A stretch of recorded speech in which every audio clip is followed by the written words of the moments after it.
Buenos días a todos. Utilizo el masculino puesto que la gramática lo manda así. Y estamos encantadas en CEMI de tener este grupo tan nutrido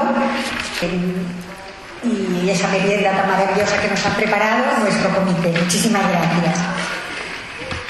Yo quería decir unas palabras antes de presentar a los tres ponentes de excepción que tenemos sobre la declaración Balfour. Hace 2 semanas en CEMI tuvimos una conferencia sobre la Revolución Rusa y planteamos el vínculo que había con la declaración Balfour.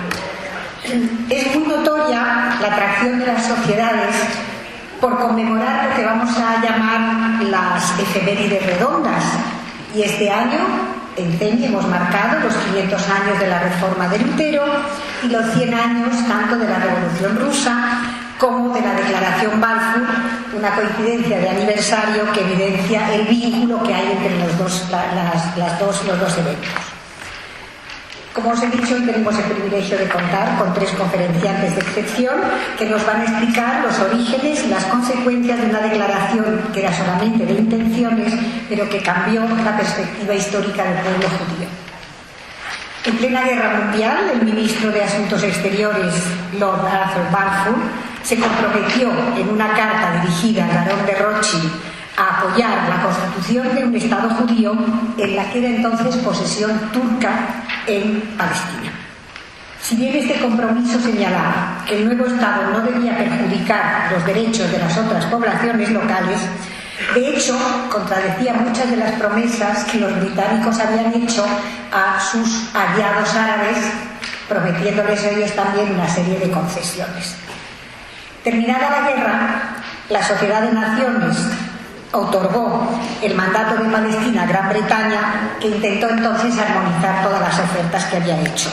Reconoció el vínculo milenario del pueblo judío con la tierra de Israel, como sabéis, o lo hemos visto en la conferencia de los judíos en la Revolución Rusa, cómo estaban agradecidos a Chaim Weizmann, que fue el primer presidente de Israel, por haber producido esa acetona barata y rápida que había ofrecido al gobierno de Gran Bretaña. Y su idea era hacer 3 estados, uno árabe con capital en Damasco, uno cristiano en el Líbano y otro judío en toda la Palestina histórica, cosa que al final no se realizó. Pero como ya lo habían hecho con la partición de la India, justo un año antes, con la escuadra Cartago y Tiralíneas en un mapa hicieron pues la nueva distribución. Aunque no tenía efectos legales, este memorable gesto político de apoyar la creación de un Estado judío en la tierra de los ancestros cristalizaba la esencia del sueño de Theodor Herzl. Y como consecuencia de los legítimos, eran legítimos en ese momento, los miedos, las ambigüedades, las acciones que emprendieron después, bueno, pues encendieron una mecha que hoy todavía no se ha apagado, como nos van a explicar nuestros conferenciantes, que paso a presentar. No es el orden de los factores, no altera el producto. José Antonio Lisbona nació en Barcelona, en España, licenciado en Ciencias Políticas por la Complutense de Madrid y máster en Relaciones Internacionales por la Sorbona de París. Es un periodista con más de 15 años de ejercicio, a lo mejor ahora son más, en los diarios La Vanguardia, El País, la Agencia EFE, Televisión Española y Radio France. Como especialista en temas sobre los judíos en la España del siglo XX, relaciones entre España e Israel y con el mundo árabe, el terrorismo, la política exterior española, ha escrito 3 libros. Retorno a separar, la política de España hacia los judíos en el siglo XX, y España e Israel, historia de unas relaciones secretas, que ha sido premio Samuel Toledano 2001, y el último, Más allá del deber, la respuesta humanitaria del Ministerio de Relaciones Exteriores frente al Holocausto. Hubo también una exposición de la cual fue comisario. Eli Cohen es abogado y analista político, ha desarrollado su carrera en el mundo del derecho y del periodismo y de las relaciones públicas. Escribe sobre Israel y Oriente Medio en El Confidencial, Libertad Digital, El Medio y Es Global. Escribió en 2013 en un libro con varias personas, Europa, Tradición o Proyecto. Elías ha sido presidente de la Comunidad Judía de Málaga y actualmente ejerce como secretario general de la Federación de Comunidades Judías de España. Not least, nuestra amiga Amutal Rogel, que actualmente es portavoz de la embajada, nació en un kibutz. Su vida académica se desarrolló en la Universidad Hebrea de Jerusalén. Es especialista en relaciones internacionales, sociología y antropología. Máster en resolución de conflictos.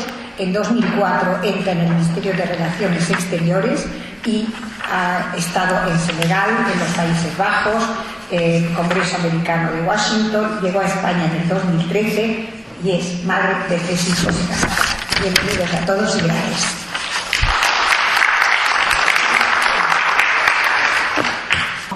Yo voy a intentar dar una breve introducción de la visión israelí sobre esta declaración, que la importancia verdadera de la declaración Balfour es que por primera vez en la era moderna, la comunidad internacional reconoció formalmente y por escrito una verdad muy simple, pero a medida que pasa el tiempo, a menudo cuestionada, ¿no?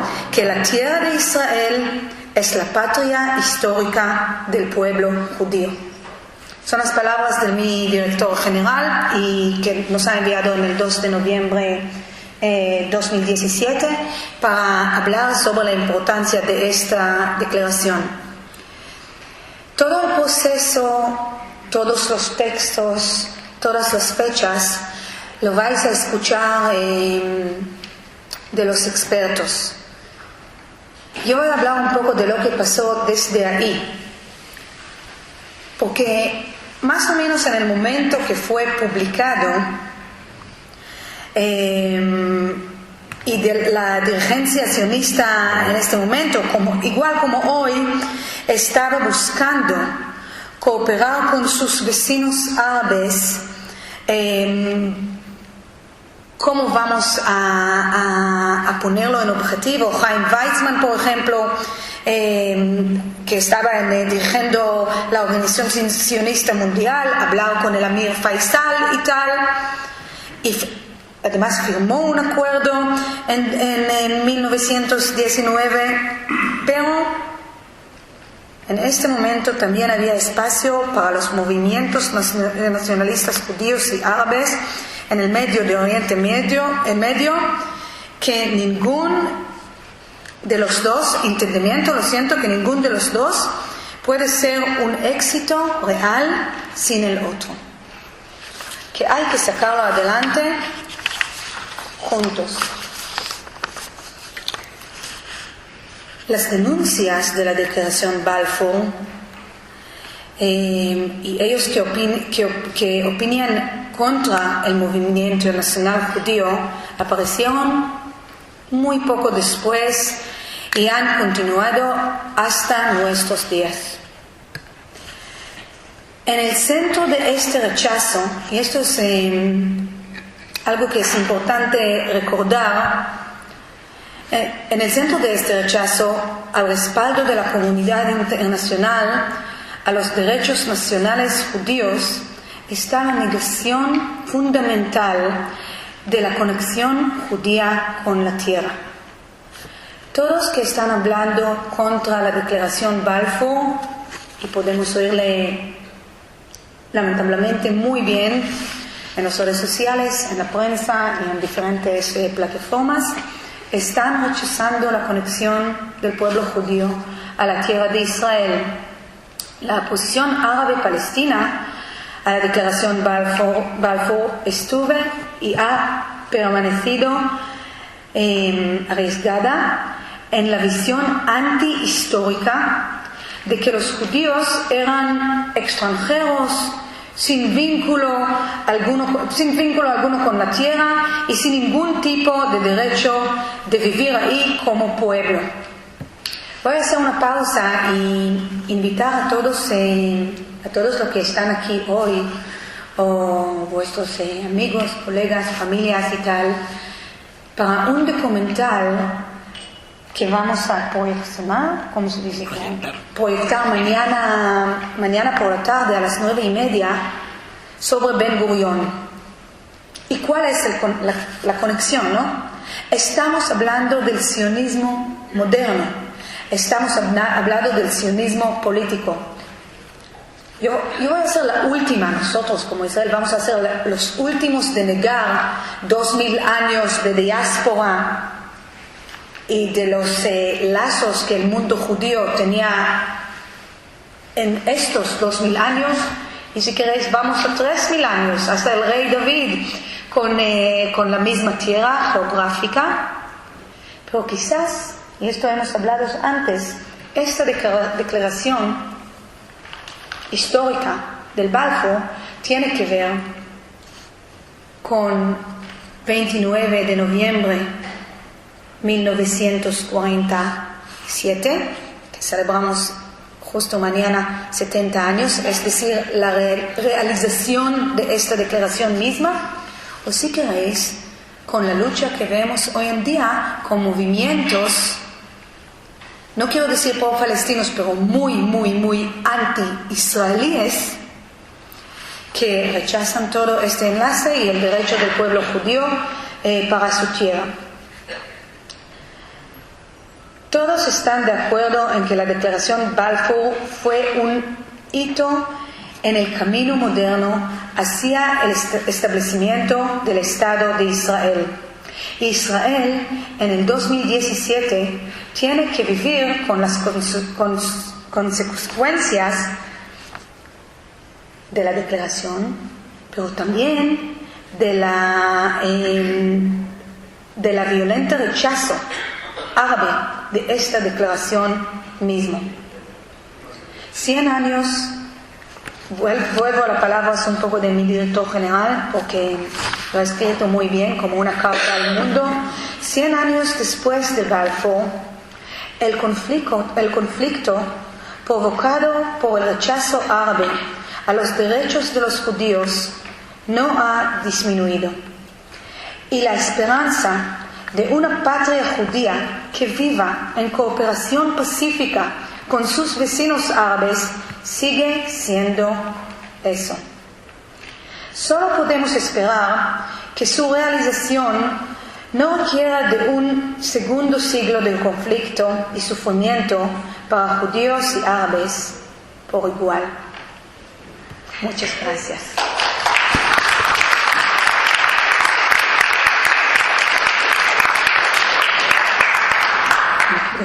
Buenos días, muchas gracias. Primero, antes que nada, volver a agradecer a FEMI España que una vez más me haya invitado, sobre todo por primera vez aquí al seminario, en que ya he estado varias veces en distintos años siendo conferenciante de vuestras jornadas.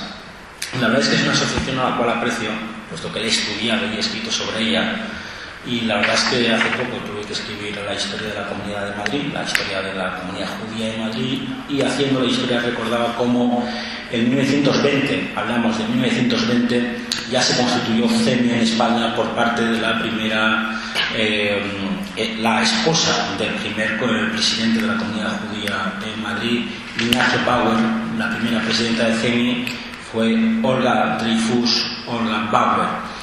Desde 1920 CEMI perduró en Madrid básicamente hasta el año 37, finales del 36, que es cuando desaparece el culto y la vida judía en Madrid, y vuelve a reaparecer como CEMI, que también está escrito en ese libro de la historia de la Comunidad de Madrid, la de Orbador, a partir del año 77-78, en función de la estabilidad. Por lo tanto, es una asociación querida y conocida por mí. Hoy me habéis invitado para que pueda hablar sobre la Declaración Balfour desde el punto de vista histórico. Y hablando con Eli nos hemos repartido un poco, yo hablando un poco más de una forma más historicista, pulcra, y Eli desde un punto de vista más crítico, haciendo un análisis sobre los contenidos y las repercusiones de esta Declaración Balfour. Por lo tanto, mi punto de vista va a ser explicaros qué fue, cuándo sucedió, quiénes fueron los actores y tal vez alguna repercusión o consecuencia que pudo tener. También, si me queda tiempo después, alguna implicación española, puesto que muy poca gente sabe la implicación española que tuvo menor y muy mínima sobre la Declaración Balfour. Como os he dicho, efectivamente es un año de celebraciones, este 2017, y una de las celebraciones es esta, la de que el 2 de noviembre de 2017 celebrábamos el aniversario, el 100 aniversario de la Declaración Balfour.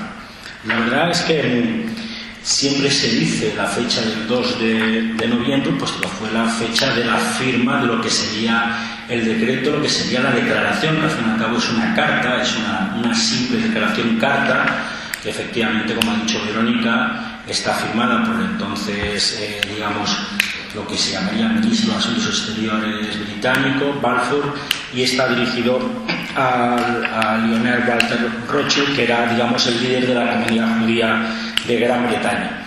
Es una declaración que solamente tiene 67 palabras en su edición inglesa y que, digamos, aunque pudo ser engendrada anteriormente, pero que las conversaciones, o por lo menos las redacciones, solo comenzaron a partir del 7 de febrero del 17 hasta esa fecha del 2 de noviembre del 17, más o menos 9 meses, lo que sería un parto o un embarazo. La verdad es que es muy simple y, por lo tanto, como vamos a basar tanto mi propia intervención como la del propio Eli sobre ella, pues no hay nada como leerla. La verdad es que la lectura de la misma, en su formato de carta o declaración, está fechado en Londres con sello del Foreign Office norteamericano, dirigida a Lord Rothschild el 2 de noviembre del 17, y decía: estimado Lord Rothschild, y comenzaría lo que sería la declaración en su traducción española, la más con sentido aprobada, aunque hay alguna palabra que yo hubiera cambiado. Tengo el placer de dirigirle en nombre del Gobierno de Su Majestad la siguiente declaración de simpatía hacia las aspiraciones de los judíos sionistas. Primer punto que hay que decir: judíos sionistas, que no hablaremos, que ha sido sometida y aprobada por el gabinete en 2 temas. Muchas veces, y por algunas posiciones árabes, se ha mantenido, se ha dirigido que fue una declaración o fue una toma de posición del propio ministro de Asuntos Exteriores o del secretario de Asuntos Exteriores del Foreign Office, pero no es así. Como muy bien dice, es del gabinete y fue decisión del gobierno británico de la Commonwealth. Y entonces comienza la declaración que dice: el gobierno de Su Majestad contempla con beneplácito, es decir, con satisfacción, el establecimiento en Palestina de un hogar nacional para el pueblo judío y hará uso de sus mejores esfuerzos para facilitar la realización de este objetivo, entendiéndose claramente que no se hará nada que pueda perjudicar los derechos civiles y religiosos de las comunidades no judías existentes en Palestina o los derechos y el estatus político de los judíos en cualquier otro país. Luego analizaremos las 2 partes de esta declaración. Como ustedes ven, simple, sencilla, clara entre comillas, porque tiene su propia fórmula jurídica de confusión. Esta declaración que, como he dicho, conocemos la fecha de su emisión, el 2 de noviembre del 17, y que 7 días más tarde, lo que sería el 9 de noviembre del 17, fue difundida, publicada y comunicada a la opinión pública y fue difundida por la mayor parte de los periódicos, no solo de Inglaterra, sino básicamente de Estados Unidos y básicamente también de Alemania. Nunca comprenderíamos la declaración Balfour si no vemos en qué momento se desarrolla y en qué momento se dicta, en qué contexto histórico. Y el contexto histórico, en ese 2 de noviembre del 17, como ustedes pueden considerar, es el de en plena Primera Guerra Mundial, que se inicia en 1914 y, como ustedes sabrán, concluirá en el 19. Más o menos en ese periodo de entre el 7 de febrero del 17, cuando se comienza a engendrar esta declaración, y la última versión publicada y difundida, dirigida a Rothschild versión y línea inglesa, no nos equivoquemos, no es la línea francesa, pues en ese contexto se da una situación de parálisis o estancamiento de la guerra mundial. Es decir, las tropas norteamericanas aún no han sido desplegadas en Europa, aunque ya había habido una declaración de Wilson para apoyar y trasladarlas, pero no están establecidas en Europa, por lo tanto no había habido un cambio en el elemento guerra, en el tema bélico. Segundo punto, los rusos estaban distraídos por sus disputas internas de la revolución del 17, una agitación interna, y por lo tanto esas 2 consideraciones llevaban a un estancamiento de la Primera Guerra Mundial. Sí que había habido, como he dicho anteriormente, en ese periodo de febrero del 17 hasta octubre, conversaciones y borradores, básicamente por aportaciones del que luego sería primer presidente de Israel, Chaim Weizmann, y también por parte de otros dirigentes judíos sionistas y no sionistas, que es algo importante, y como he dicho en la declaración inicial, cuando se dice por parte de judíos sionistas o no sionistas, pero sin representación local de la población judía o no judía de Palestina. Eso es importante. La discusión del gabinete, que, como he dicho anteriormente, aprobó esa declaración, es una decisión del gobierno británico, no de las personas que contienen, y está dirigida a crear uno de sus objetivos básicos, es lograr beneficios por parte de la población judía mundial, que luego veremos cuáles serían o cuáles pretendían que fueran esos. Como he dicho anteriormente, y en la lectura de la propia declaración se pueden ver dos partes muy claras. Una parte que fue consensuada y que es de octubre desde febrero hasta octubre, mediados de octubre, estuvo siempre permanentemente estable en su configuración, en su contenido, que es, como ha dicho muy bien Hamutal, la parte más importante y emotiva, que sería el primer apoyo público al sionismo, al derecho del pueblo judío a establecerse en la tierra de Israel, por parte de una potencia mundial, que como así era Gran Bretaña entonces. Como ustedes han leído, como vosotros habéis escuchado, se utiliza el término hogar nacional. No tiene precedentes en derecho internacional público y es totalmente confuso para no utilizar el término Estado, hogar nacional. Posteriormente, y sobre todo Hamutal me corregirá, esa expresión hogar nacional ha sido utilizada para apoyar líderes europeos a lo que sería las raíces del mundo judío sionista y no sionista en Israel. Declaraciones de Sarkozy, de Merkel en el Parlamento israelí, o sorprendente también una declaración de nuestra ministra de Asuntos Exteriores, Trinidad Jiménez, en la Asamblea General de Naciones Unidas en 1911, justo días después de que se aprobaba o se apoyaba la consideración del Estado palestino como observación en la UNESCO. La política española de compensación por el reconocimiento del hogar nacional judío en Palestina y en Israel, que fue un componente que es el mayor concesión que ha hecho el Estado español, el gobierno español, después del establecimiento de relaciones del 86, como compensación, como vaso comunicante o balanza al gesto anterior. Por lo tanto, como vuelvo atrás, el hogar nacional, una forma jurídica nueva, diferente, que no está dentro del derecho internacional público y que no se refiere a un Estado. Y que supongo que será algo que de forma crítica comenzará y analizará él en ese sentido.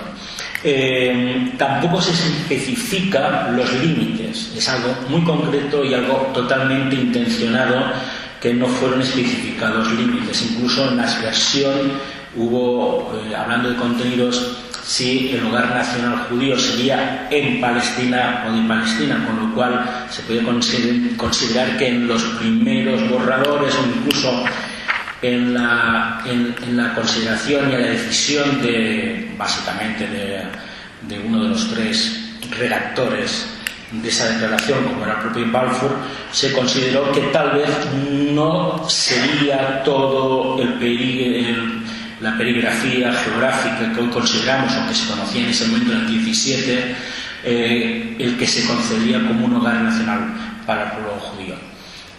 A esa primera parte muy clara, muy evidente, que es la que todos recordamos, es la génesis de lo que sería después hoy el Estado de Israel, la tierra de Israel. Se añadió a partir de octubre, septiembre-octubre, dos, digamos, que yo llamo siempre cortapisas, dos muros, dos condiciones que para solventar o para calmar a los opositores de esta declaración política, y que sería, por un lado, una consideración, un guiño hacia la población local palestina, ya sea judía, ya sea cristiana o básicamente afuera árabe, y también, digamos, una segunda consideración hacia los judíos no sionistas que vivían en el resto del mundo, que podían tener cierto temor a que esta declaración podía tener una ampliación, un desarrollo de cierto antisemitismo en el mundo. Esas dos excepciones a la regla de la autodeterminación luego las veremos. Antes de iniciar en detalles, la verdad es que la consecuencia de esta declaración es básica para la historia, no digo ya del Estado de Israel, sino del siglo XX para la humanidad. Primero, la declaración Balfour lleva consigo, desde mi punto de vista, al impulso del sionismo. Lo veremos, cómo influye, cómo nace el Theodor Herz, el primer congreso de Basilea, pero a partir de esta declaración yo creo que es, por ejemplo, en Estados Unidos, que debería haber 3 millones de judíos, solamente había 12.000 en ese momento llamados sionistas, o que estuvieran alistados o fueran afiliados a organizaciones sionistas. Es decir, pensemos cómo es el mundo del sionismo, cómo era el mundo del sionismo del 1747, 30 años más tarde, pero en ese año 17 efectivamente es la catapulta, es el impulso del sionismo como organización política, como movimiento político. Segundo, lleva consigo a la creación, una vez ya concluida la Primera Guerra Mundial, del mandato británico, con lo que serían el mandato británico, que luego lleva a una fecha tan importante, que supongo que hablará también él, y que es la de mañana, la del 29 de noviembre de 1947, otra celebración que mañana celebramos, y con muy buen acierto por parte de la Embajada para proyectar ese documental del abuelo de Ben Gurión, del líder de líderes del Estado de Israel, pues el 29 de noviembre del 47, cuando Naciones Unidas dicta la resolución 181, que será el origen del Estado de Israel, puesto que determina la partición de Palestina del mandato británico en 2 estados, que luego se formó a partir del 14 de mayo, uno solo, que es el actual Eretz Israel, tierra de Israel. Y también sería, digamos, y tal vez ahí una parte de los opositores a la declaración de Balfour también consideran la declaración de Balfour no solamente como el impulsor del mundo judío, del movimiento político judío del sionismo, la creación del mandato británico y por lo tanto luego la resolución 181 de Naciones Unidas, la creación de Israel, sino que también por parte del mundo, digamos, árabe y también más tarde del mundo, digamos, progresista, marxista-leninista, como lo que sería el origen del mal, puesto que consideran que nace a partir de ahí lo que sería el conflicto de israelí-palestino, conflicto israelí-árabe. Los orígenes de la declaración Balfour son muy vagos, efectivamente, a partir de en la Gran Bretaña como potencia, efectivamente, desde mediados de 1900, 1834, 1838, había tenido, digamos, impulso para aprobar un regreso por parte de inmigrantes judíos a lo que sería la de Israel. En ese periodo está bajo mandato todavía otomano, lo que sería luego más tarde Turquía. Pero sí que efectivamente a través de donaciones de las familias Montefiore y también de Charles Harley Churchill, en el 41 y 42 el gobierno británico había facilitado, digamos, ese regreso numérico escaso también, con 2 componentes, apoyado por la élite judía de Londres y por otro lado también por parte del mundo cristiano inglés.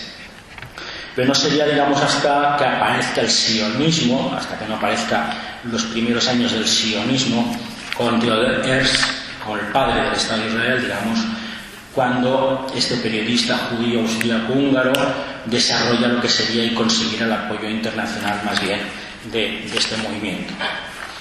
Con la llegada de Theodor Herz, que él nunca pudo ver, que murió anteriormente, como ustedes saben perfectamente, es ese sionismo temprano sí que realmente consideró desde el primer momento lo que era el establecimiento de un Estado, lo que sería, digamos, el Estado judío, como así llamó en 1896 al manuscrito, el desarrollo de su manuscrito que escribió como el Estado judío o el Estado de los judíos.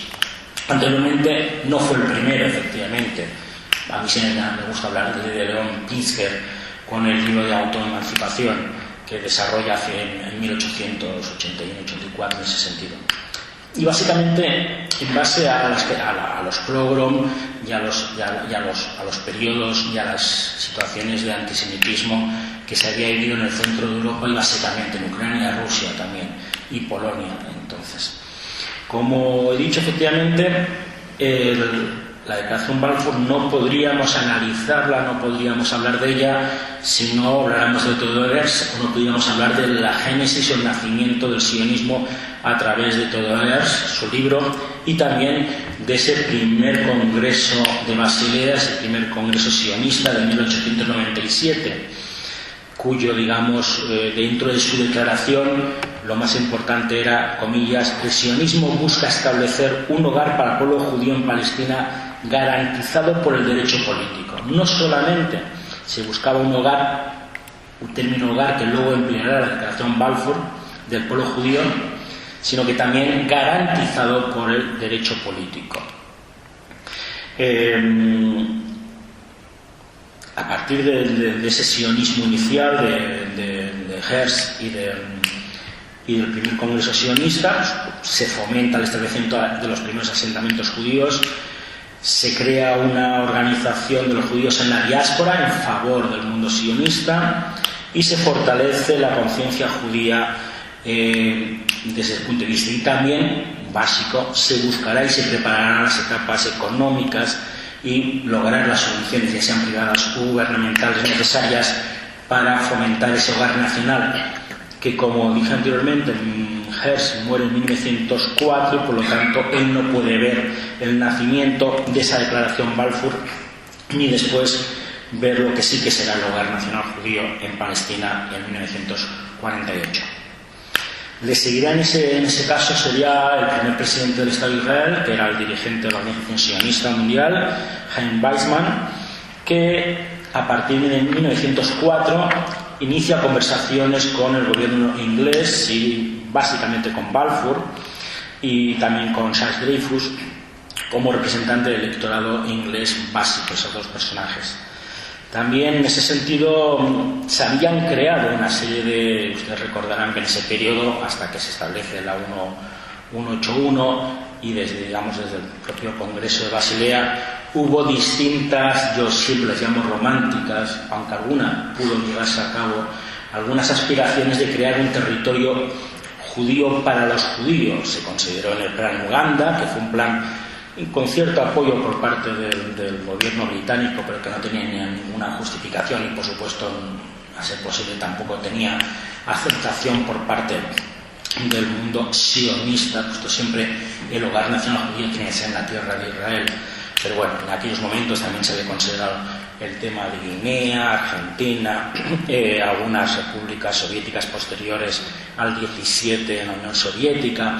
Es decir, hubo distintos planes para trasladar o concentrar la población judía para que se creara el Estado judío en otros lugares que no fuera la propia tierra de Israel, pero digamos que es algo, como ustedes comprenderán y eso comprendieron, que no tenía ningún viso. Ese plan Uganda fue realmente al cabo de 2 años, en 1907, totalmente abandonado por parte del séptimo Congreso Sionista Judío.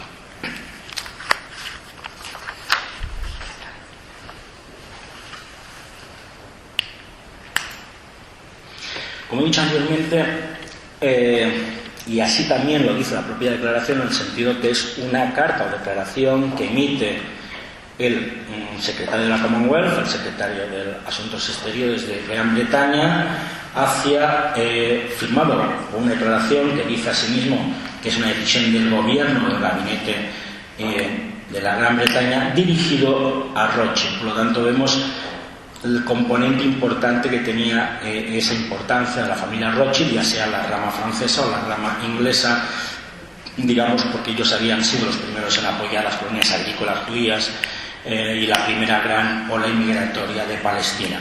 Era una forma también de reconocer por parte del gobierno inglés hacia lo que era el mundo judío y sionista inglés. En ese momento, en ese contexto que estamos hablando, Inglaterra no había ganado la guerra, no había sido uno de los vencedores de la guerra y por lo tanto estaban hablando de un territorio que no les correspondía, se estaban haciendo, digamos, conjeturas sobre un territorio que en ese momento estaba bajo Imperio Otomano, que estaba bajo, digamos, de Ankara, y que se llamaba más bien una Palestina otomana, no estábamos hablando de la Palestina británica, del mandato británico. El mundo turco había aplicado cierta restricción a la emigración judía hasta 1882, luego se había permitido alguna llegada de la primera Aliyá, por ejemplo, las primeras llegadas sionistas. Pensemos que en ese momento, en 1901, los árabes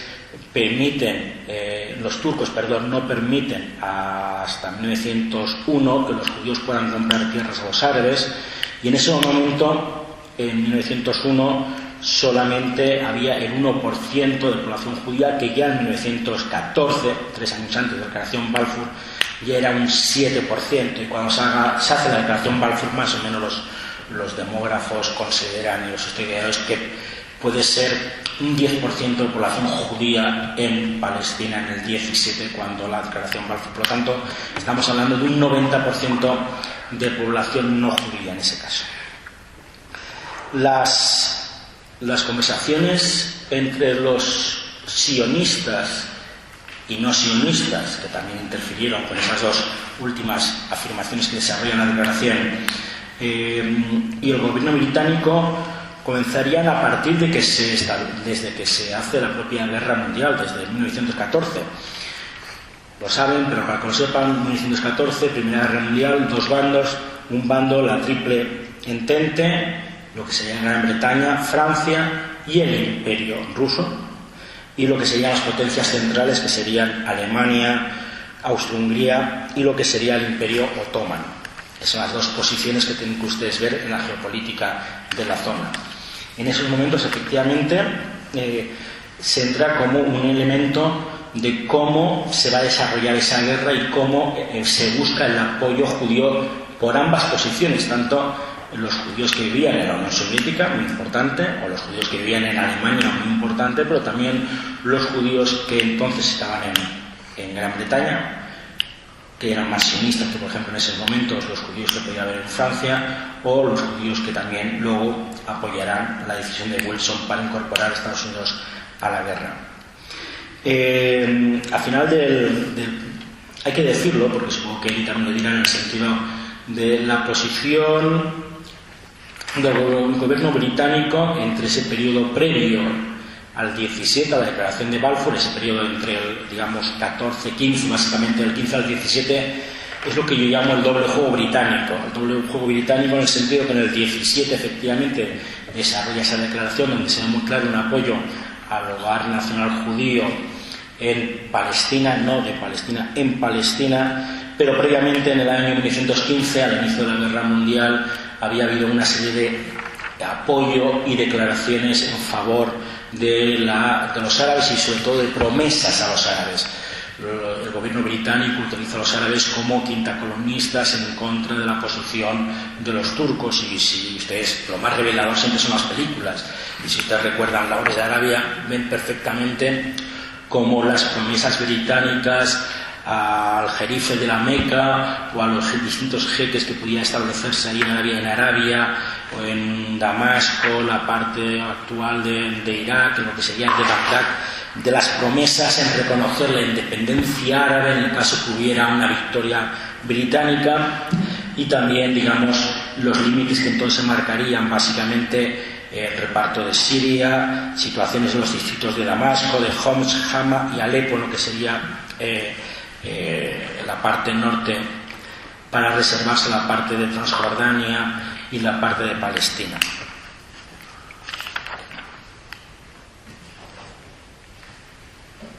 En base a esa situación, de esa doble promesa que ya se había realizado los árabes de apoyar la revolución árabe en contra del Imperio Otomano y posteriormente en el año 17 apoyar lo que sería la promesa de un Estado judío, de un hogar nacional judío, la verdad es que existe algo que se mantuvo en secreto, que fue básico para el reparto del poder, que fue que en mayo de 1916 como hacen las grandes potencias, se reparten el mundo. Lo que serían los acuerdos entre el Reino Unido, Francia, aunque fue secundario también, estaba presente, aunque no firmó, Rusia, que eran los acuerdos de Sykes-Picot, el ministro inglés, y Picot, el alto comisario francés, en el cual ya se consideraba el reparto de lo que sería el Oriente Medio en función de una victoria aliada en ese sentido.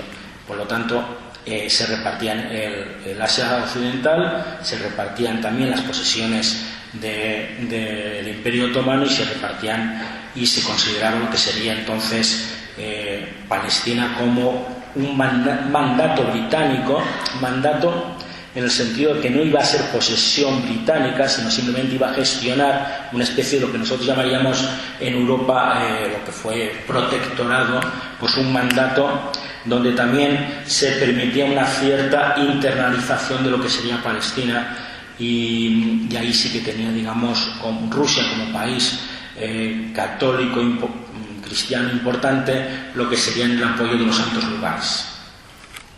¿Qué sucedió entonces? Esa posición de doble juego británica de 1915-16 en apoyo de las revoluciones árabes como quinta columnista para vencer a los turcos, y por un lado en el 17 la promesa de un hogar nacional judío. Hubo varias posiciones. La primera, un cambio de gobierno y de posiciones personales en Londres. Y en el 17, como he dicho, a partir de febrero, las negociaciones oficiales entre los británicos y los sionistas. Eso lleva a que en el 17, hemos dicho que la declaración es el 2 de noviembre del 17, la situación de la guerra ha cambiado. Es decir, las potencias centrales están perdiendo posición a partir de la primavera del 18, los aliados están venciendo a partir de la incorporación de Estados Unidos, que declaran la guerra en la primavera del 17, pero que hasta que después del noviembre del 17 no intervienen, y es lo que se buscan es que, por un lado, la posición judía o de las organizaciones judías o la población judía de Alemania pudiera ir en contra de las decisiones de su gobierno. Los líderes nuevos judíos que se habían levantado en contra del zar en la Unión Soviética también vieran una posición favorable, que el mundo judío ruso apoyara, y también el apoyo del mundo judío norteamericano.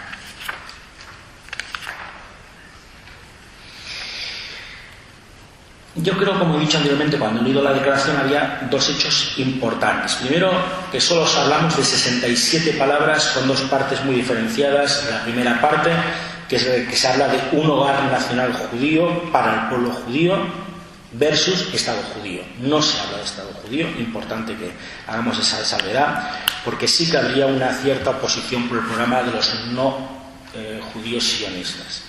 Al mismo tiempo, era totalmente intencionado, puesto que no tenía reconocimiento en el derecho internacional público y no tenía base jurídica, ni había precedente. Y tampoco tenía, digamos, comparación con otros estados que entonces podían estar ya establecidos en la misma zona.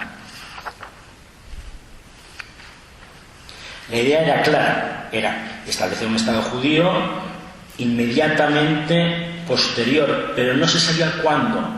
Antes he dicho, no se habla de Estado, se habla de un hogar nacional judío, no se establecen límites y tampoco se establecen fechas, cosa que cualquier acuerdo internacional tiene esos tres componentes básicos. ¿Qué llevará eso consigo? Que me imagino que él lo va a extender, porque es la parte más crítica, es que esa propia declaración del 17, en el año 22, con el libro blanco que desarrolla Churchill, se tapará, se pondrá debajo de la alfombra y morirá en ese mismo deseo. Se ha dicho posteriormente los intérpretes que lo que se buscaba a partir del libro blanco era una interpretación inglesa, yo creo muy rebuscada entre pinzas, es que se establecía un Estado judío cuando se alcanzara una mayoría judía, que no se podía establecer un Estado judío siendo un 10% de población judía y un 90% de población no judía. Eso que en el año 20, 22, 24, hasta el año 36, la famosa revuelta del 36 entre judíos y árabes en Palestina, no estaba claro, y efectivamente no es, digamos, yo pienso, la interpretación que desarrollan Balfour y todos los dos compañeros de redacción, que ellos independientemente sí que consideraron, sin marcar fechas, el establecimiento de un hogar nacional judíos, independientemente de la población judía minoritaria que pudiera haber allí. El alcance de la palabra hogar nacional en Palestina es importante, por lo que decía, en todos los acuerdos cuando se establece denominación, límites y fechas de inicio. En ese sentido, en la propia declaración, esos términos que siempre en derecho internacional público es importante, por ejemplo aquí mucha polémica si era el hogar nacional judío en Palestina o de Palestina. Si era de Palestina se podía entender que era el hogar nacional judío de todo el territorio de Palestina. Si era el hogar nacional judío en Palestina no determinaba una zona completa, sino que hubiera sido alguna zona específica. Las terminologías en derecho internacional público es importante, y todos sabemos, por ejemplo, las discusiones que todavía hoy se desarrollan en base, por ejemplo, a la Declaración 242 de Naciones Unidas, del Consejo de Seguridad de Naciones Unidas de junio del 67, cuando establece si hay que retirarse de todos los territorios o de los territorios de Palestina o de Cisjordania y Gaza después de la Guerra de los 6 días. Esas palabras de todos los territorios o de los territorios es comparable a lo que ahora sería, o lo que fue en 1917, la extensión de la palabra un hogar nacional judío en Palestina o de Palestina. Por lo tanto, debemos de llegar a entender que efectivamente en ese ansia o declaración de crear un hogar nacional judío en la tierra de Israel, en la interpretación británica no era tal vez en todo el territorio que se consideraba de Palestina, en todo el territorio que tenía entonces, antes de la declaración, el Imperio Otomano, o posteriormente todo el territorio que es lo que se llamaría el mandato británico. También así se invitaba un poco el compromiso en ese momento. ¿Para qué nos vamos a comprometer? El 2 de noviembre del 17 no hemos ganado la guerra, no sabemos cuál va a ser la posición de fuerzas, no sabemos cuál va a ser la posición de los judíos no sionistas del mundo frente al mundo sionista, que también era importante. Por lo tanto, había ciertas controversias que la propia declaración no quería cerrar, yo creo que de forma totalmente intencionada, como por ejemplo que no se marcaran los límites geográficos, cosa que está muy claro que no se marcara en fecha como era el 2 de noviembre del 17, puesto que 8 o 9 meses más tarde, como he dicho anteriormente, franceses e ingleses desarrollan el acuerdo para repartirse lo que sería el Oriente Medio, que para recordarles, bueno, Egipto se quedaba en la zona británica con un estado de independencia, la zona británica se quedaba lo que era el mandato británico y la Transjordania, lo que hoy es Jordania más lo que sería la parte de Cisjordania o Gaza, la parte de Irak, y la parte francesa se quedaba básicamente los territorios de Siria y Líbano.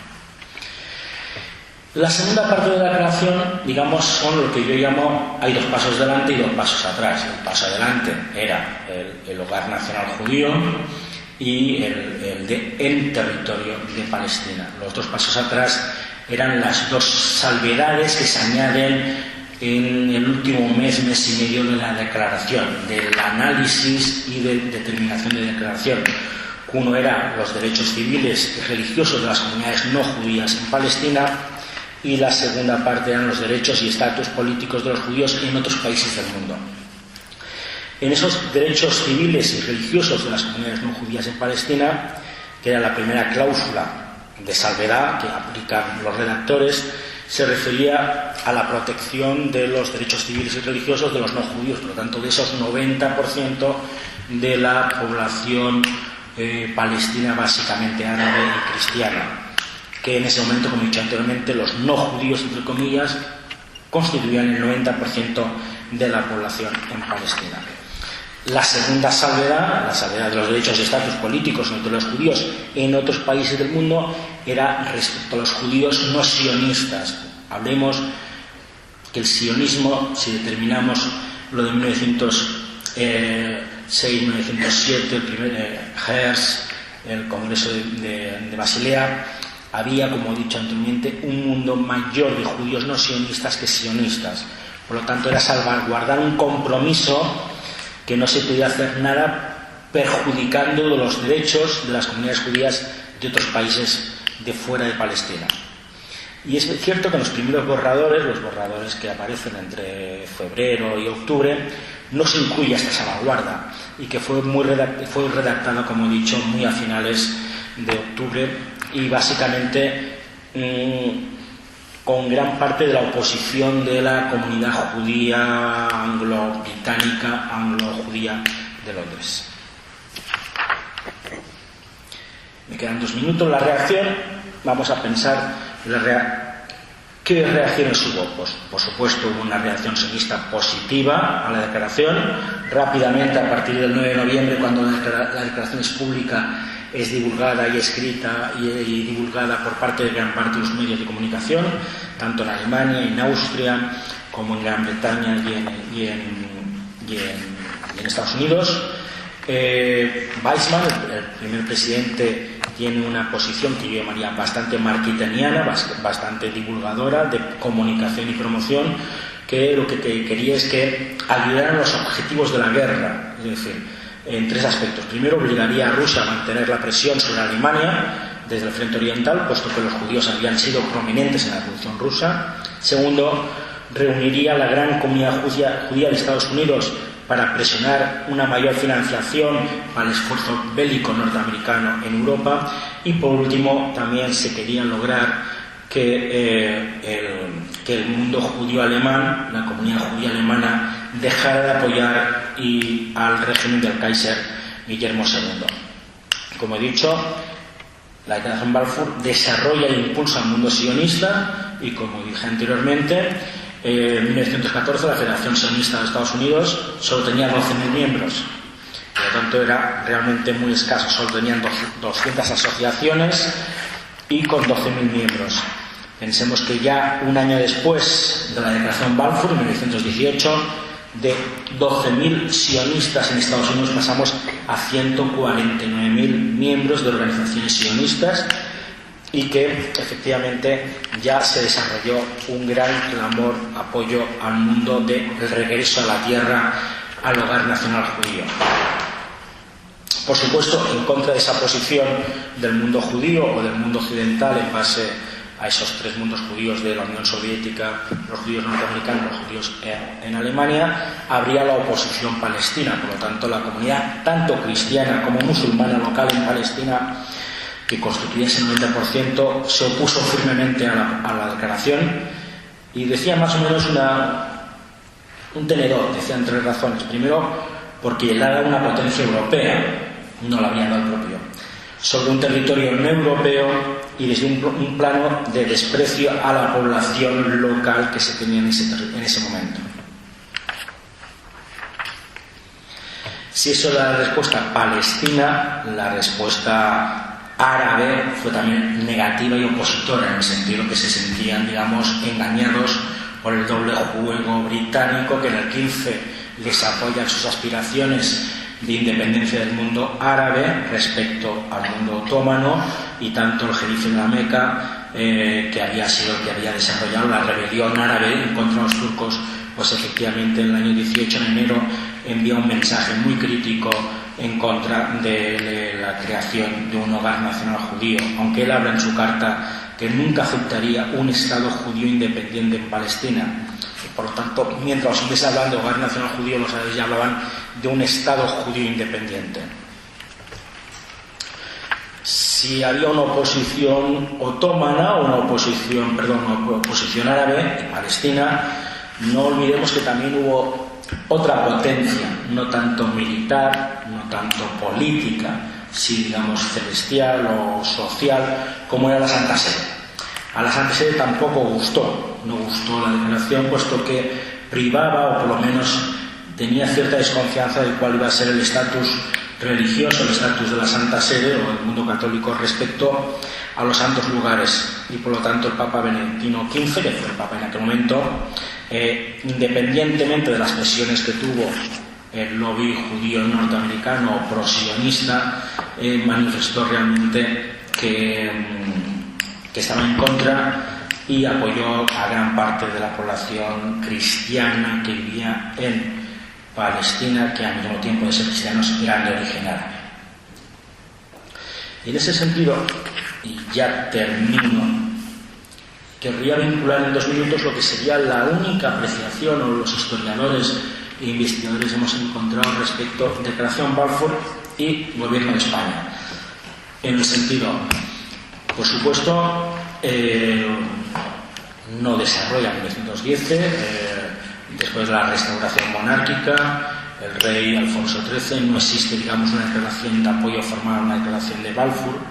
Por lo tanto, en la declaración sí que sabemos que en la reunión que mantiene Alfonso XIII con James de Rothschild en San Sebastián, o Biarritz, perdón, ¿puede ser San Sebastián? Creo que sí, o en Biarritz, que tuvo 2, de 1924, muy posterior, incluso posterior al libro blanco de Churchill, sí que desarrolla un apoyo a lo que sería el hogar nacional judío, no habla de Estado palestino. Y la segunda mención, una segunda mención sería un hecho importante, que ustedes lo pueden ver en la primera parte de la exposición de la historia de la comunidad, y un personaje que se exilia en 1914 en Madrid, un personaje importante, un personaje sionista, que era Max Nordau, uno de los padres del Estado judío, igual que Pinchak o el propio Theodor Herzl, que asiste como delegado al primer congreso sionista de 1896 en Basilea. Él, como era patria, vivía en el sur de Francia. A partir de los acuerdos los apátridas tienen que abandonar Francia, y por lo tanto se exilia junto con su mujer y su hija en Madrid, y permanecerá 3 años en Madrid. Durante este periodo, Max Nordau, que era uno de los principales sionistas, Madrid es un lugar de recepción de otros sionistas que vienen a buscar consejo de Max Nordau, o vienen a buscar también la componenda de proposiciones hacia el gobierno británico u otros gobiernos, o el rechazo, por ejemplo, del Plan Uganda. En ese periodo, del 14 al 17, por Madrid, poco conocido, pasan personas tan diferentes como el propio líder de los revisionistas del Betar, como podía ser Vladimir Jabotinsky, o más tarde el propio Sam Weizmann. Jabotinsky, que viene previa, antes de lo que sería la declaración de Balfour, la discusión y busca la aprobación del gran Max Nordau, era para apoyar la brigada judía que se estimó que se podía crear en la Primera Guerra Mundial, que fue muy clara en la Segunda, y en cambio sí que está muy evidente que en las conversaciones y en el viaje que desarrolla Weizmann, Londres, Gibraltar, va a Gibraltar a buscar el apoyo de la comunidad judía de Gibraltar para la declaración de Balfour, y luego posteriormente en el 17 buscar el apoyo de Max Nordau, de la comunidad judía española, pero la comunidad judía española era pequeña, reducida, poco sionista hasta posteriormente. Entonces las conversaciones que tiene el propio Weizmann con Max Nordau en base a la declaración Balfour.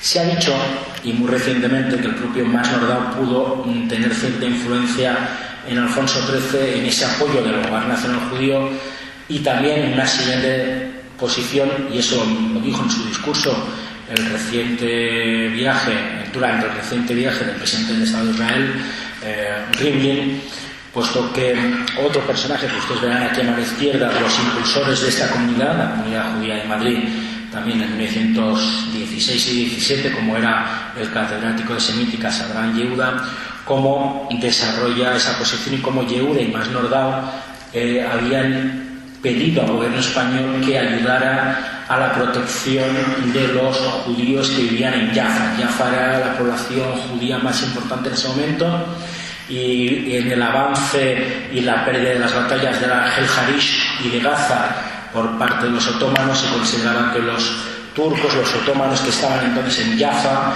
podían desarrollar una especie de pogrom o masacre a los judíos, a la población y colonia judía que vivía en Jaffa.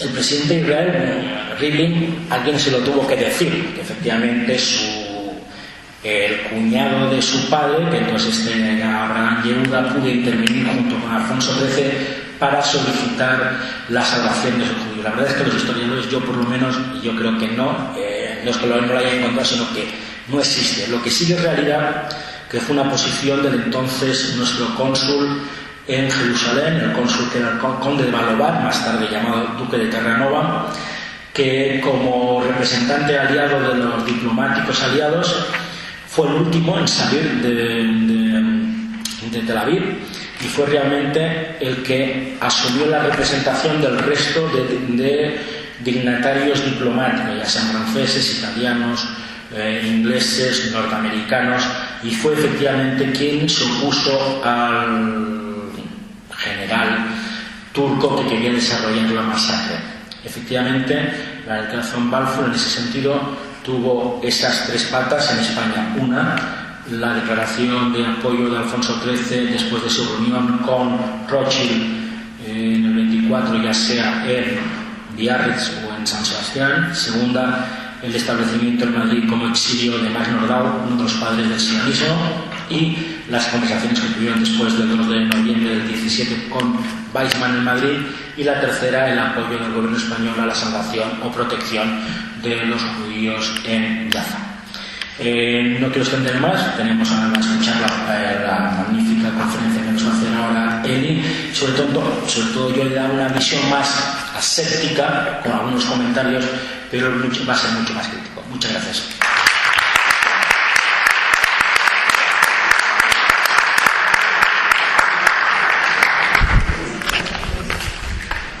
Muchas gracias. Dejamos las preguntas para cuando termine, si os parece. Paso a la página. Buenos días a todos. En primer lugar, agradecer a CEMI un año más por la invitación. Es todo un placer estar aquí. Me encanta. No sabía que en 3 años cumplís un centenario, como decimos, con salud y mejorado otros 100 años más. Y sabéis que, bueno, pues soy nieto político de esta asociación y me tenéis aquí para lo que queráis, y a la Federación de Comunidades Judías también la tenéis para lo que queráis. En segundo lugar, quería agradecer a los ponentes, a Hamutal y sobre todo a José Antonio. Es para mí un privilegio pues compartir mesa con él, puesto que yo adolescente leía sus libros y aprendí bastante sobre la historia de nuestra comunidad, ¿no? Ya tuve el honor de presentar un libro suyo en el ministerio y me tuve ocasión de decirle que es una de mis lecturas de adolescencia y de quien he aprendido mucho, sobre todo lo referente a la historia de los judíos sefardíes y a la historia de las relaciones entre España e Israel. Como sabéis, estoy un poco resfriado. Soy del sur y estas temperaturas, pese a que llevo ya casi 3 años en Madrid, no logro acostumbrarme. Pero bueno, he tomado bastante vitamina C y creo que podré aguantar durante toda la mañana. Hamutal ha dado la versión o el comentario, por decirlo de alguna manera, corporativo de nuestro querido Estado de Israel. José Antonio nos ha dado una visión exhaustiva e historicista sobre todos los detalles que envolvieron esa importante declaración, y yo voy a intentar ser un poco más transgresor y voy a ser muy crítico con el significado de la declaración Balfour. En el conflicto entre israelíes y palestinos que llevamos padeciendo ya, pues, podemos decir 100 años, ¿no?, si contamos la declaración Balfour como uno de los inicios, hay una batalla encarnizada no solo en las calles y en la diplomacia, sino también en la interpretación de la historia. Como todos sabéis, José Antonio I, se han escrito cientos de libros sobre el tema y es muy difícil encontrar una visión aséptica. La equidistancia en tal sentido no existe, yo tampoco puedo aportarla porque no puedo ser equidistante. Pero en este caso deberíamos intentar, insisto, ser un poco objetivos y dejar un poco las vísceras sobre la mesa y pensar seriamente qué es lo que supuso o cuál es el significado histórico de la declaración. Como decía al principio, como acabo de decir, perdón, la interpretación de la historia la vemos en muchos aspectos, ¿no? Y está sesgada. Cuando Josep Pla, el escritor catalán, fue testigo de la fundación del Estado de Israel, él dijo que fue uno de los acontecimientos más extraordinarios de la historia. Pero si cogemos a otro periodista u otro relator de aquellos entonces, nos puede contar que fue la Nakba y una gran catástrofe para los árabes palestinos. Si vamos a la guerra de los 6 días, Bueno, podemos encontrar relatos de que fue la gran victoria israelí, indudablemente, y otros pueden hablar de que fue el comienzo de la ocupación y del apartheid. Pero insisto, como dice el columnista del New York Times David Brooks, el conflicto, una de las razones por la que dure tanto es porque una de las dos partes, o cada una de las partes, quiere imponer su narrativa a la otra. Estamos dentro de una guerra de narrativas. Y yo, que no puedo ser equidistante, voy a intentar dar un paso atrás, insisto, y aportar una visión crítica de lo que supuso un documento tan importante para el sionismo como la Declaración Balfour. Este año, quiero recordar también, es un año de efemérides sionistas, hablando de sionismo. Hemos tenido el 50 aniversario de la reunificación de Jerusalén, el 120 aniversario del Congreso sionista, mañana tenemos el 70 aniversario de la Resolución 181. Entonces, además de la Declaración Balfour, es un año importante para que pensemos qué supuso todo el esfuerzo sionista por crear un Estado de Israel y que lo miremos con perspectiva. Como bien ha dicho José Antonio, y yo soy un churchiliano empedernido, pero voy a ser muy crítico con los británicos han jugado un doble juego con los judíos y con los sionistas desde incluso antes de la Declaración Balfour. Es cierto que el gobierno de Lloyd George, según la carta, o la declaración, la carta que escribe Balfour a Rothschild, dice que el gabinete ve con simpatía el establecimiento de un hogar nacional judío. Evita, como nos ha explicado José Antonio, la palabra Estado, evita cualquier compromiso que suponga que sea de facto, incluso de jure, ¿no? Ningún compromiso legal para ello. Y emite esta carta el gabinete británico cuando va a comenzar un mandato, le llamaron mandato, pero fue una especie de colonización, como hicieron los británicos o los franceses por todo el mundo en el anterior siglo, que duró 30 años. En 1917 Lord Balfour le comunica esto a Rothschild, pero luego estuvieron 30 años en Palestina. 30 años por los cuales no trataron precisamente bien a los judíos y jugaron, insisto, a ese doble juego con los árabes. José Antonio hablaba del jerife de la Meca, Ben Ali, pero el hijo de Ben Ali, Abdullah, lideró una rebelión que llevó a que el 80% de la Palestina histórica se entregara al futuro reino de Transjordania, hoy Jordania, y los judíos y los árabes palestinos tuvieron que disputarse el 20% restante. Yo no soy un fan del Irgun, pero el Irgun, el grupo de resistencia judío de la época del mandato británico, tenía en su escudo lo que hoy es Jordania y también todo Israel y los territorios palestinos, y en hebreo su lema era Rak Kaza, solo así.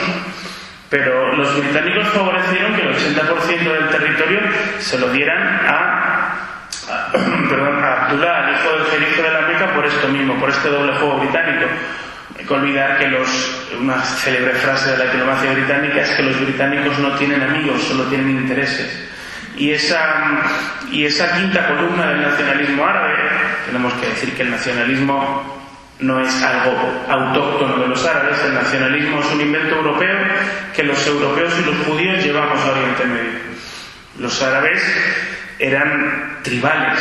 En el acuerdo de Sykes-Picot, en el acuerdo de Sèvres, que ha mencionado José Antonio, las potencias, después de la caída del Imperio Otomano, pretendían dividir lo que hoy conocemos como Oriente Medio en 3 estados: uno árabe muy grande, con capital Damasco, otro cristiano, el Líbano, y otro judío, en lo que es Israel.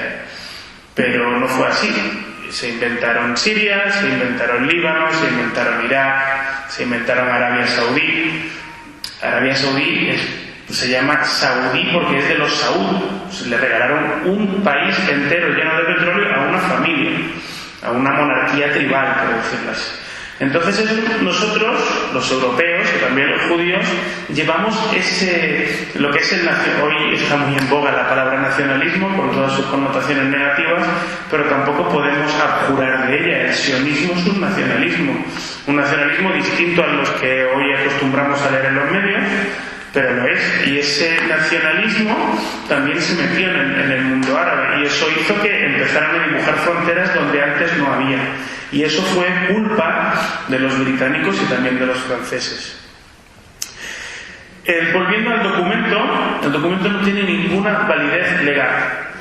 No se puede basar el Estado de Israel, ni su legitimidad ni su legalidad, en la Declaración Balfour, porque es una carta enviada al líder de la comunidad judía en Gran Bretaña. Es como si ahora le envía el ministro de Exteriores a Isaac Kerub una carta diciendo que ve con simpatías el establecimiento de un hogar nacional. Bueno, no obstante, hablaremos luego de lo bien que lo hicimos y cómo nos agarramos a esa declaración como un gran golpe publicitario para hacer internacional nuestro movimiento. Pero no tenía validez legal.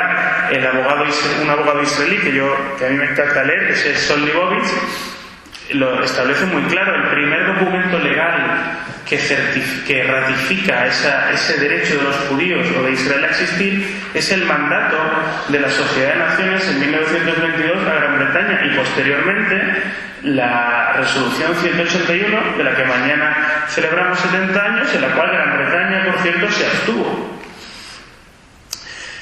Insisto, la declaración Balfour, desde mi punto de vista, está totalmente sobrevalorada. Y lo repetiré hasta la saciedad, porque si como estamos haciendo ahora, con vista de pájaro podemos ver que el establecimiento del Estado de Israel fue mucho más. Lo que pasa es que por asuntos de marketing, por decirlo en términos actuales, se le dio tanto bombo a esa declaración. Es cierto que tiene un alto valor simbólico, pero nada más.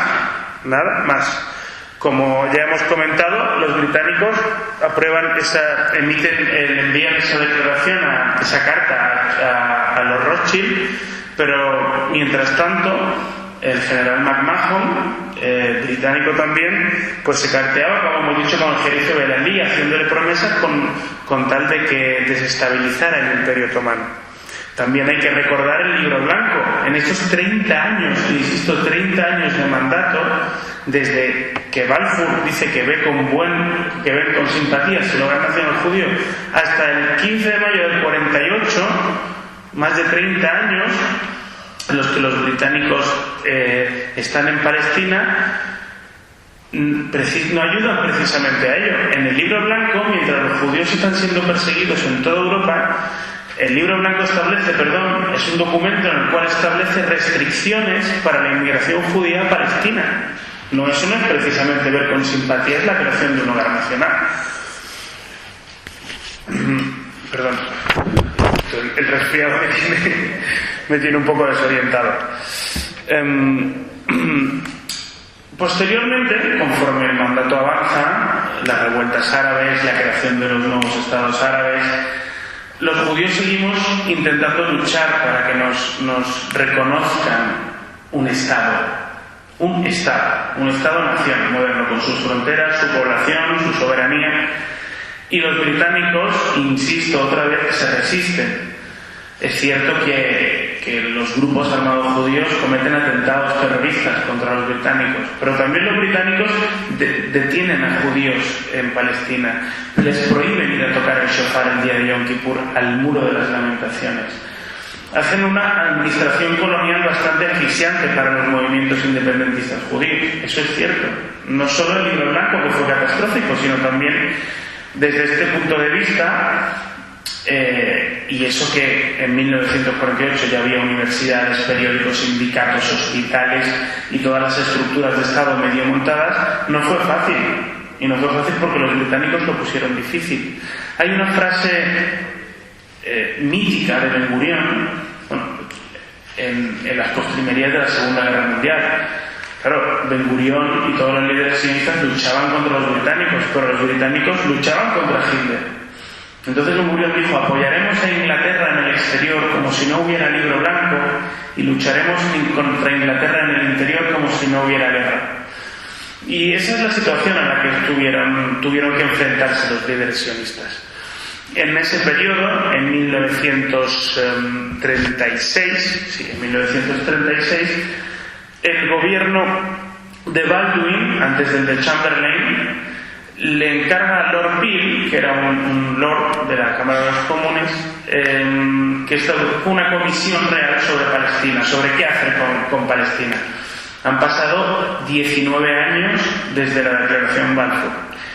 El informe Peel aconseja que hay que dividir el territorio, que es imposible que puedan coexistir judíos y árabes palestinos.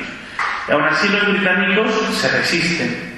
En 1938 se crea la Comisión Woodhead para examinar las conclusiones de la Comisión Peel, todo esto en el seno de la Cámara de los Comunes. Y ahí, en un giro de acontecimientos, la Comisión Woodhead dice que es impracticable la partición de Palestina. Volvemos, hemos hecho ahí, con perdón, un pequeño ida y venida en el tiempo.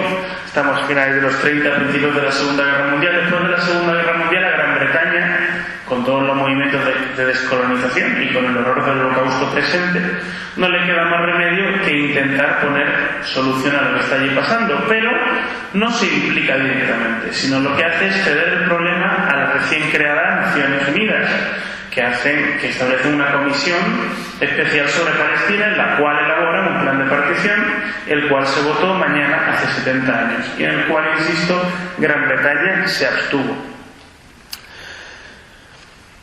A pesar de todo ello, los sionistas, y como bien sabéis, pues cogieron la declaración Balfour como un clavo ardiendo, como un documento fundacional del movimiento político. Pero como bien ha explicado José Antonio, el sionismo político es anterior, se remonta incluso a Leon Pinsker, que escribió el famoso libro Autoemancipación.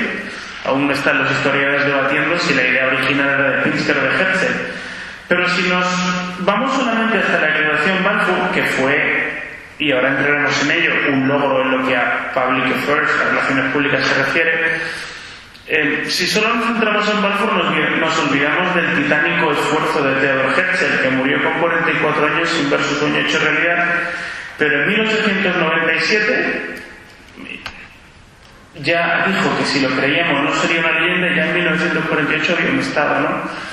Y insisto, la declaración Balfour fue solo un documento sobrevalorado, sobredimensionado, importante a efectos publicitarios, pero no podemos olvidar ni el esfuerzo de Herzl, de Max Nordau, de los congresos sionistas. Herzl se recorrió el mundo entero, se reunió con el sultán del Imperio Otomano para pedirle una parcela en Palestina. No hay que olvidar que era el distrito de Jerusalén, era lo que es la Palestina histórica, y a los otomanos no les importa, al Imperio Otomano no le prestaba mucha atención a ese territorio, como tampoco se la prestó Jordania desde el 48 al 67, todo hay que decirlo.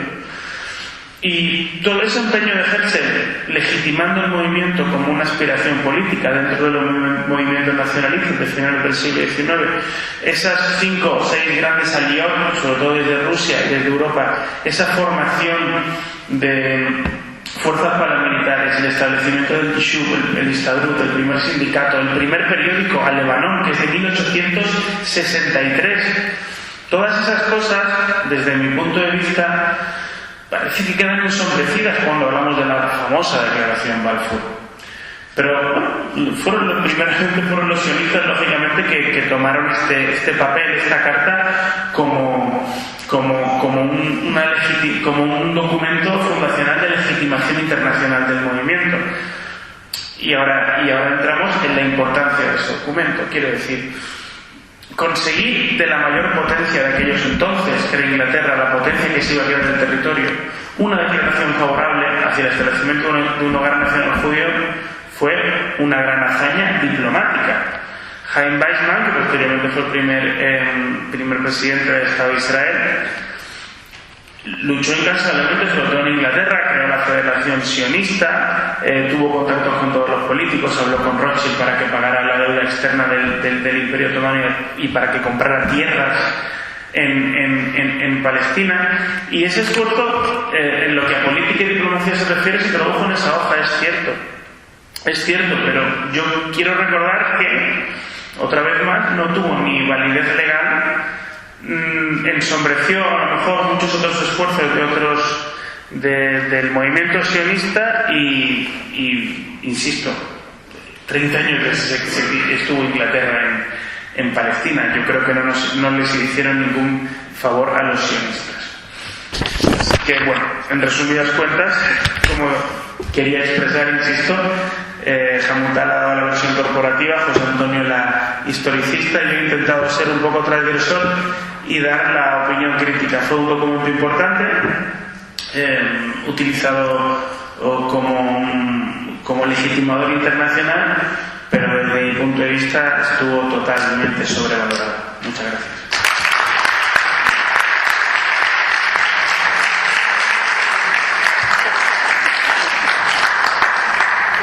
Muchísimas gracias a los ponentes. Ya que estoy, voy a hacerles una pregunta, porque está claro que el doble juego británico se inició antes de que tuvieran nada, porque se inicia como has dicho. Ellos prometen a diestro y siniestro, pero porque todavía no tienen nada. Lo que es verdad, que está sobrevalorado, estoy de acuerdo, porque ellos no hablan de Estado, porque ellos acotan el establecimiento de ese hogar a una mayoría de población judía, cuando luego hacen el doble juego de limitar esa emigración, o sea, que es una política inteligente. Y yo quería añadir que ellos nunca previeron lo que iba a pasar con los judíos que estábamos en los países árabes. O sea, que si no había que ir en contra de los derechos de las poblaciones no judías que estaban en Palestina, al final quienes pagaron gran parte de los errores fueron los 800.000 judíos que estábamos en países árabes, que fuimos echados, y además se generó, cuando estuvo el Estado de Israel, el problema de la doble lealtad, porque Israel para todos los judíos es una patria espiritual, aunque no estés allí, y eso ya influyó. Tenemos, por ejemplo, la Ciudad Dreyfus en Francia, ¿no?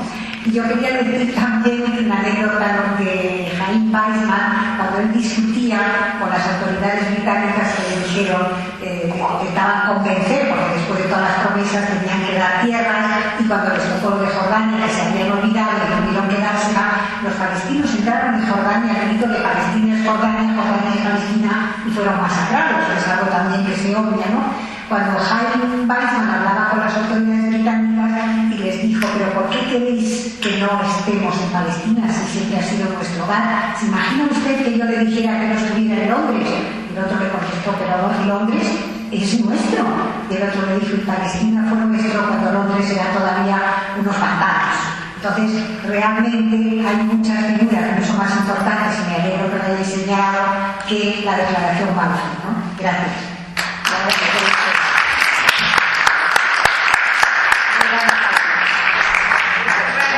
Gracias, muchas gracias. ¿Preguntas, por favor?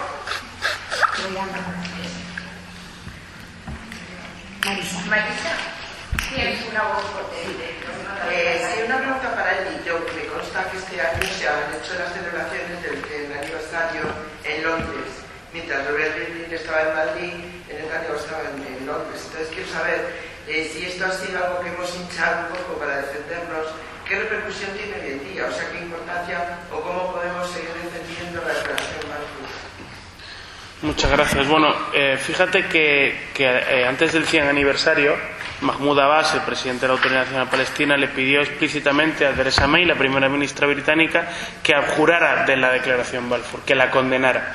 Theresa May... Uy, perdona, yo también tengo una... No solamente que la abjurara, sino que pidieran perdón. Pidió al gobierno británico no solamente que abjurara de la declaración, sino que pidiera perdón por la propia declaración. Sigue. Como dice José Antonio, que abjuraría que pidiera perdón por la declaración, y Theresa May le contestó que no, que se siente muy orgullosa, Gran Bretaña se siente muy orgullosa de la declaración Balfour. La declaración Balfour, insisto, Netanyahu fue a celebrarla en Inglaterra. Está muy bien que Theresa May dijera que están orgullosos de ello. El mismo Balfour, según consta en la historiografía, le llevó a decir a su hijo que lo mejor que hizo, de las mejores cosas que hizo en su vida fue esa declaración. Pero yo no es que creo que tengamos que seguir defendiéndola. Quiero decir, Israel ya es un hecho consumado, es un país establecido, va a cumplir 70 años. Debemos un poco salir de de la situación o del estado mental de que mañana vamos a desaparecer. No es así, no es así. La batalla histórica debemos dejarla un poco atrás y mirar hacia adelante. Ya es un país establecido, ya está reconocido por casi todas las naciones del mundo, tiene uno de los ejércitos más poderosos del Oriente Medio, tiene un aliado como es Estados Unidos, que es el país más poderoso del Oriente Medio. Sí, yo creo que debemos, sí, la declaración Balfour está allí, está muy bien, hace 100 años, pero ya está, no podemos entrar otra vez en batalla si estuvo bien, si estuvo mal. Pasaron 100 años y eso no significó nada en términos legales.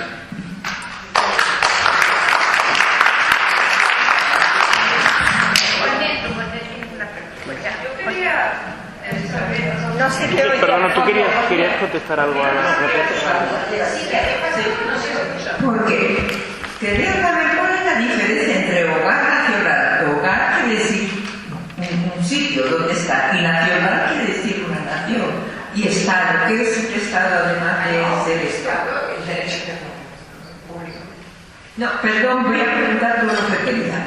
Quería preguntar si durante 2000 años los judíos han dicho siempre Shana Abba Yerushalayim, ¿no es sionismo eso? Y la tercera es que si en Palestina, llaman Palestina, pero los palestinos que se llaman hoy, ¿eran realmente ciudadanos de Palestina o quién eran? Vale. Muy buenas preguntas. Yo te voy a responder la primera desde el punto de vista diplomático-consular, es decir, aplicando lo que sería el derecho internacional público.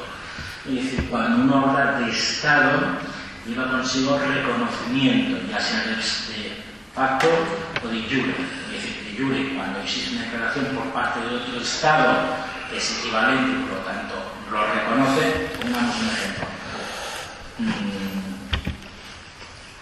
La Generalitat catalana puede determinar que desarrolla un Estado unilateral, pero no existe ningún Estado mientras no sea reconocido internacionalmente.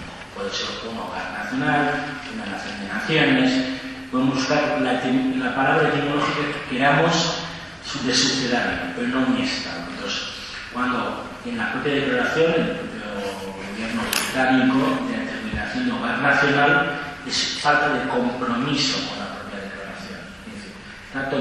la confusión es un matiz totalmente intencionado, puesto que primero, aunque en ese momento, cuando tú estás luchando contra tu enemigo, el Imperio Otomano, pero digamos que no se sabía cuál iba a ser la posición de otros estados.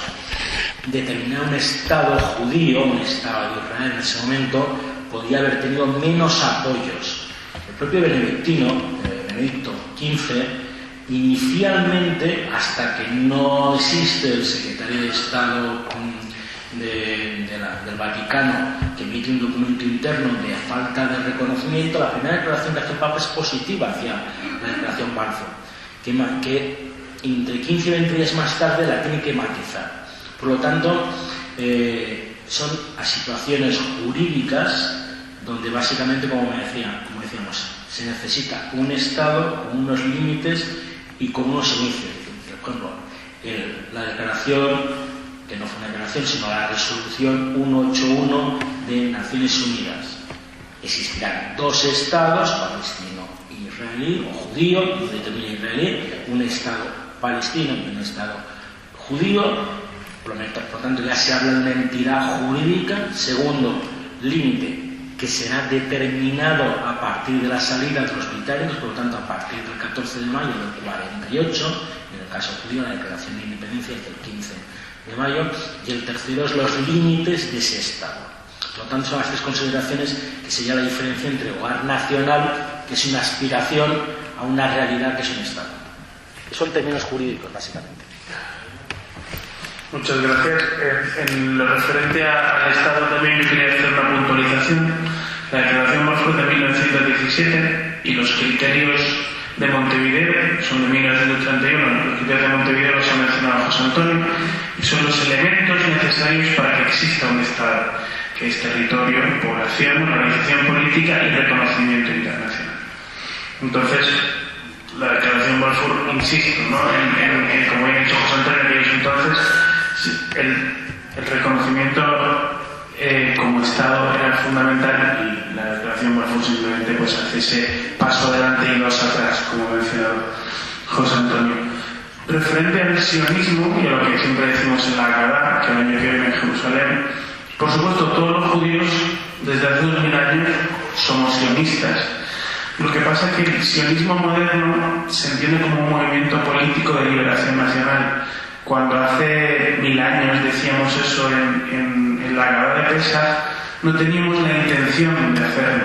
No teníamos la intención de ir aquí y crear un gobierno nacional o un Estado o un país. Lo decíamos desde el corazón y como un deseo, y sobre todo se lo dejábamos a la providencia. No nos implicábamos físicamente en ello.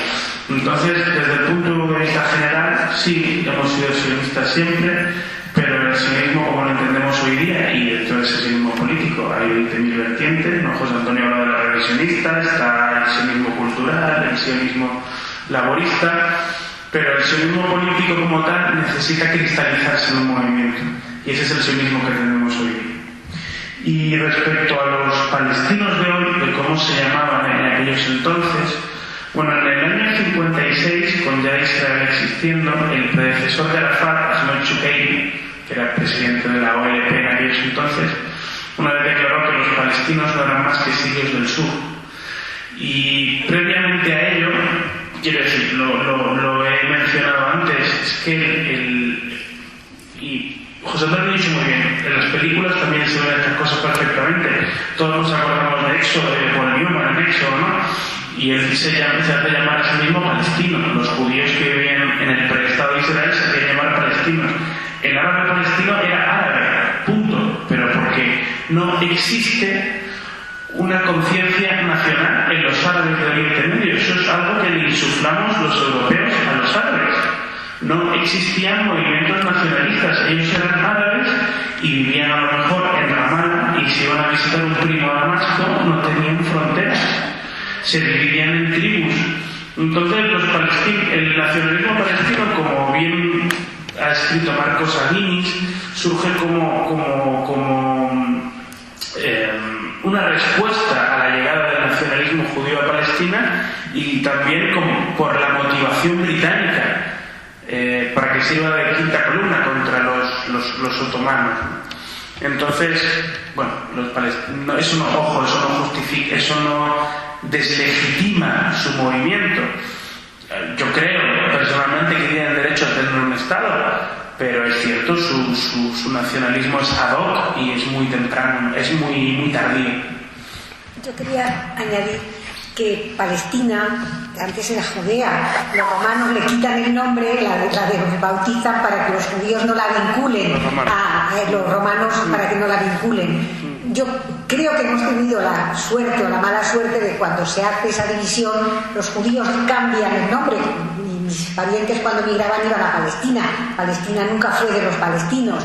¿Qué pasa? Que los palestinos, al dividirlo, Israel le da un nombre nuevo, con lo cual nos convierten en israelíes, cuando todos los habitantes eran palestinos, cristianos, árabes y judíos, y ellos, yo creo que porque no aceptaron su Estado, ni siquiera se molestaron en cambiarle el nombre, con lo cual se convirtieron en los palestinos como si ellos fueran los únicos que lo hubiesen sido. Yo creo que fue su desidia y ni siquiera cambiar el nombre, porque no aceptaron el Estado, que al final se convirtió en una baza positiva para ellos, ¿no?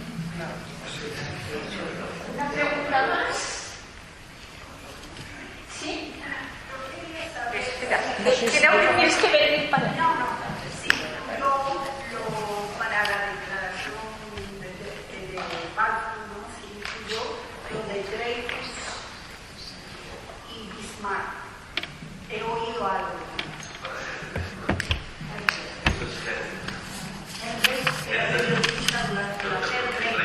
No, digo, porque había muchos antisemitismos. Siempre. Yo creo que directamente no, con eso que he dicho anteriormente, ese movimiento, digamos, antisemita, sí que efectivamente sí que se mencionan como origen los antisemitismos más masivos que podrían ser en lo que serían los pogroms, no soviéticos, bueno, en el imperio ruso del zar, o a Ucrania, el sur de Polonia, la antigua Galicia. No existe constancia, efectivamente, que, por ejemplo, incluso a partir de las publicaciones en la prensa inglesa, lo que sería el juicio de Dreyfus pudiera, digamos, llevar a una cierta causa-efecto o algún tipo de vinculación, ni tampoco el otro caso que has mencionado, que es el tema de Isla. No lo considero, no lo he encontrado y no he leído mucho sobre eso. Yo para empezar por el final, sobre de Bismarck tampoco tengo conocimiento, pero es cierto que el antisemitismo de finales del siglo XIX y el caso Dreyfus, que es el catalizador de Herzl para crear un movimiento, para impulsarlo, son muy importantes y tienen mucha repercusión en Europa, pero no podemos hablar de un nexo directamente casual entre un fenómeno y otro. Hay detonantes. Yo creo que hay más, en la declaración de Balfour hay más apoyo que necesitaba el gobierno británico de la comunidad judía, y también agradecimiento por la legión judía que luchó en la Primera Guerra Mundial, pero no va, quiero decir, está más relacionado con eso que con el antisemitismo. También hay que decir que Gran Bretaña desde el siglo XIX no fue un país virulentamente antisemita, como se lo fue Francia o todos los países del centro de Europa. Entonces, las razones van más por ahí. ¿Alguna pregunta más? Sí, diga. Sí. Y luego José. Me ubico casi y no puedo escuchar. Bueno, Qué bueno que hayas preguntas, estoy encantada. agradecer por esto tan brillante que han podido ir tirando. Pero me parece que hay un presente en todo esto que vale la pena mencionarlo. ¿De dónde surgieron los Jabotinsky, los Betty, los Weizmann? Como que hubo una judeidad en esa parte de Europa que, si bien no tenían como propósito por la imposibilidad de hacer los movimientos sionistas, las primeras años surgieron precisamente de esos sectores que desgraciadamente fueron masacrados. Bueno, ya que los pogroms. Claro, que fueron el semillero, quizá, para esto. En esto que ustedes han ido hilvanando tan maravillosamente, me parece que vale la pena focalizar en esto. Creo que se ha comentado, ¿eh? Hemos hablado de los pogroms. O sea, gracias, Miguel.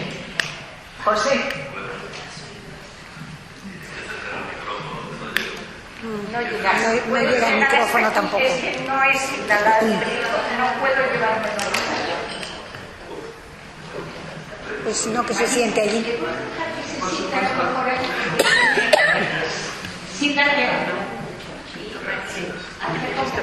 Muchas gracias. Tengo aquí ya un cargador, pues se lo tengo oculto.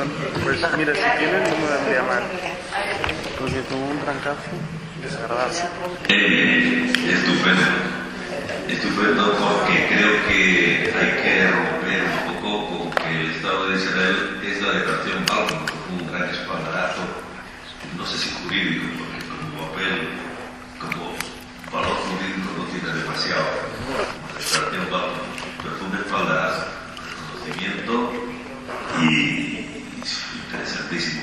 Pero creo que hay puntos en los que hay que insistir. Como bien dices, la declaración Balfour no es el Estado de Israel, como el holocausto y las compensaciones, digamos, de algunos países europeos, bastante poquito, por cierto, tampoco es el Estado de Israel. El Estado de Israel es algo más, el sionismo es algo más. Entonces, creo que para hablar del sionismo, el sionismo político es el de Herzl, pero hay bastante. Está el sionismo de la Gara, Shonaba y Yerushalayim, el de Maimónides, si te olvidas Jerusalén, olvide mi diestra, Shonaba y Yerushalayim, todo esto que decimos devota un sionismo. No hemos perdido lo que nos faltaba siempre fue fuerza para recuperar esa tierra. ¿Con qué íbamos a pelear? ¿Con un libro de Tenerife en la mano íbamos a dar a los romanos? ¿Íbamos a dar luego al imperio romano-germánico que se metía en Jerusalén también? No teníamos poder para ello. Y luego hay unas formas de sionismo, yo diría prepolítico.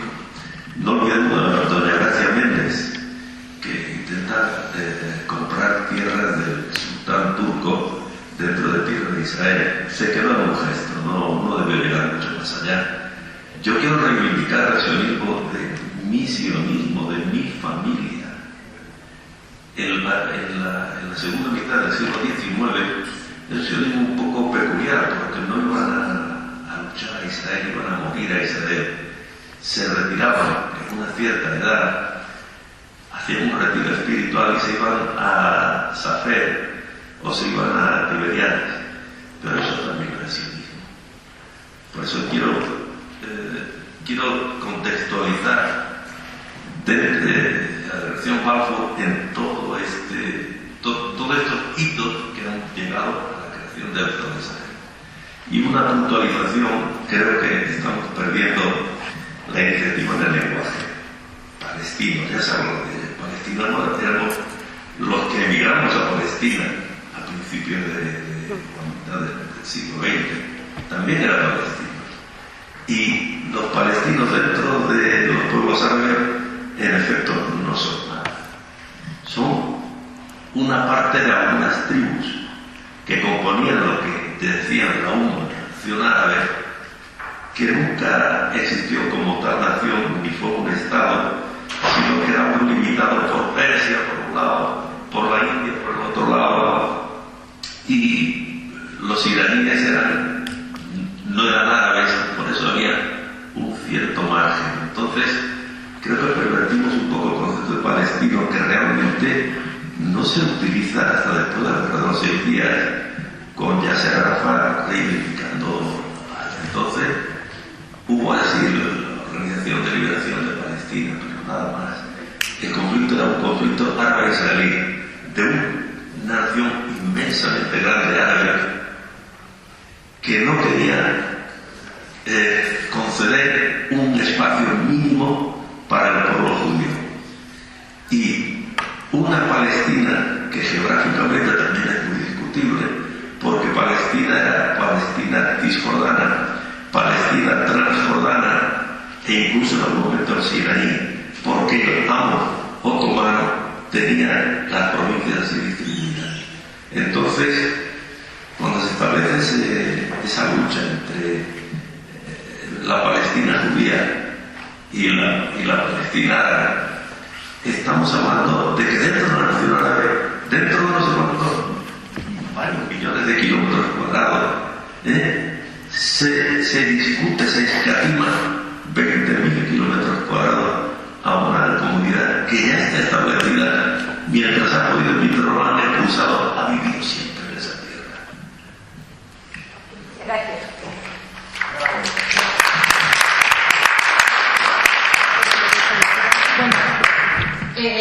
¿Tú quieres preguntar algo, Noemí? Yo he oído que Churchill tuvo una importancia muy grande en la instalación del Estado de Israel y que no se le hace homenaje a esta importancia que tuvo a Churchill, y que en cada ciudad de Israel tenía que haber un monumento en honor a él. No sé, eso es lo que he leído y... No, como ha declarado churchiliano, creo que te voy a preguntar yo primero. Vamos a ver qué dicen ¿Quieres decir No, el churchiliano. El churchiliano, sí, ¿no? No, me he sentido aludido porque antes he mencionado mi admiración por Churchill, y yo te animo a que veas en YouTube un documental que se llama Churchill y los judíos, o el libro de Martin Gilbert, Churchill, amigo de Israel, o Churchill el sionista, en el cual cuenta perfectamente la especial sensibilidad que Churchill tenía con los judíos. De hecho, fue durante esos 30 años de mandato una de las pocas únicas voces en el establishment gubernamental británico que apoyaba la causa sionista, ¿no? Hay algunos historiadores, sobre todo post-sionistas israelíes, que han querido desmitificar eso, hablando de que Churchill nunca condenó los hornos crematorios y que no quiso bombardear Auschwitz, pero insisto, Martin Gilbert, que es una figura universal en la historia del pueblo judío, si prefiere, lo deja bastante claro. Bueno, y ahí están los artículos de prensa que Churchill escribió, sus declaraciones en los diarios de sesiones de la Cámara de los Comunes, su famosa reunión con Ben Gurion cuando ambos eran primeros ministros de sus respectivos países, y un artículo que escribió que se llama, que hace elogio a la figura de Moisés, creo que es del año 1934, ahora voy a comprobar el dato, en el cual Churchill alaba el movimiento sionista. Así que Churchill sin duda fue un líder que apoyó el sionismo fervientemente.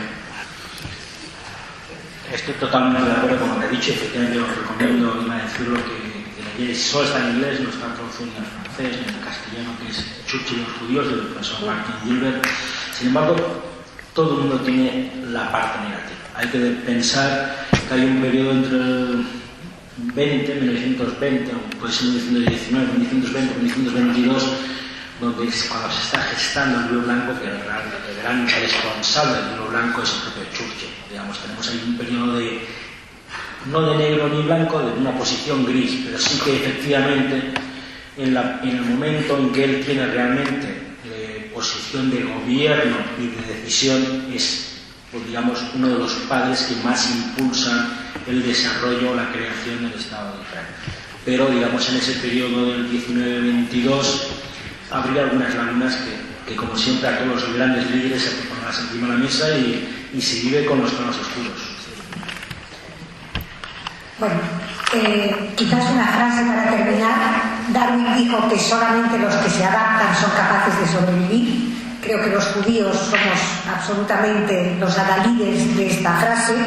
Yo creo que las ideas son capaces de trascender los hechos y que la voluntad, que es lo que hemos tenido, es realmente lo que ha materializado ese sueño de Herzl, que es la esencia de la construcción de ese Estado judío. Gracias a los ponentes.